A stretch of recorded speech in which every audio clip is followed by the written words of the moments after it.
You're sitting at the car dealership. The car is brand new, it smells fresh, and it looks perfect. The salesperson smiles at you and says, "For just $350 a month, you can drive this home today." It sounds like a dream, right? It feels affordable, it's hassle-free, and you get to drive the latest model. But what if I told you that that small monthly payment is actually one of the most expensive financial mistakes most people make in their entire lives? Welcome back to the channel. Today, we are settling the big debate. Should you lease a car or should you buy one? And we aren't just going to look at the monthly bill like everyone else does. We are going to look at the real math. We are going to dive into the hidden costs, the truth about depreciation, and how your choice today will change your bank account for the next 10 years. By the end of this video, you won't have to wonder which option is right for you. You will have the facts you need to make the smartest financial decision of your year. Let's get into the numbers. First, let's keep it very simple. What are you actually doing when you lease or buy a vehicle? When you lease a car,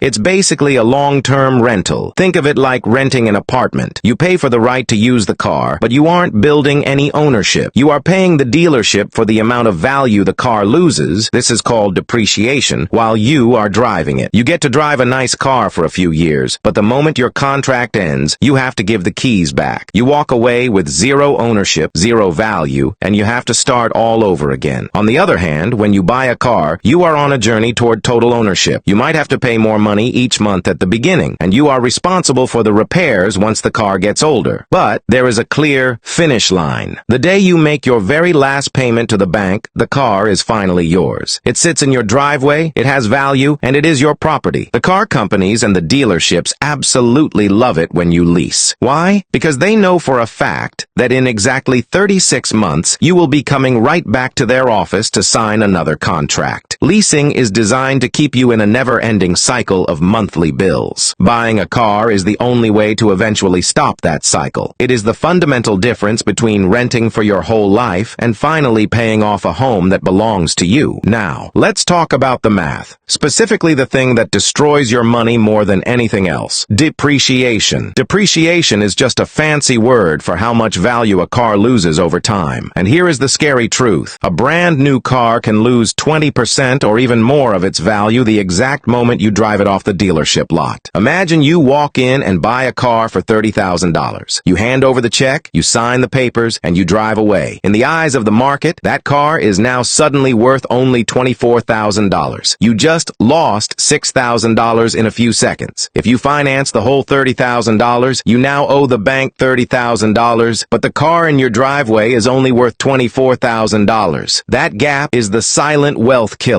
When you lease, you are effectively paying the dealer to cover that massive drop in value. When you buy, that hit belongs to you. This is why buying a car that is 2 or 3 years old is often considered the smart move, because someone else has already paid for that huge initial drop in value, and you get to pick up the car while it's still reliable but much cheaper. So, if buying is the way to build wealth, how do you do it without going broke? You use the 24-10 rule. It is the gold standard for buying a car without ruining your monthly budget. The 20. Put at least 20% of the car's total price as a down payment. When you put a large amount down, you aren't just lowering your monthly bill, you are making sure you never owe more than the car is worth. You are protecting yourself from that depreciation gap we just talked about. The 4. Keep your loan term to 4 years, or 48 months, or less. Many people today take out loans for 6, 7, or even 8 years just to get a lower payment. But look at the math. When you stretch a loan that long, you pay a fortune in interest to the bank. A 4-year loan keeps your interest costs low and gets you to that finish line much faster. The 10. Make sure your total monthly car payment, including your insurance, is not more than 10% of your monthly income. If you make $4,000 a month, your car and insurance payment should not exceed $400. If it does, you are buying more car than you can actually afford, and you are taking money away from your savings, your investments, and your future. If you follow this 24/10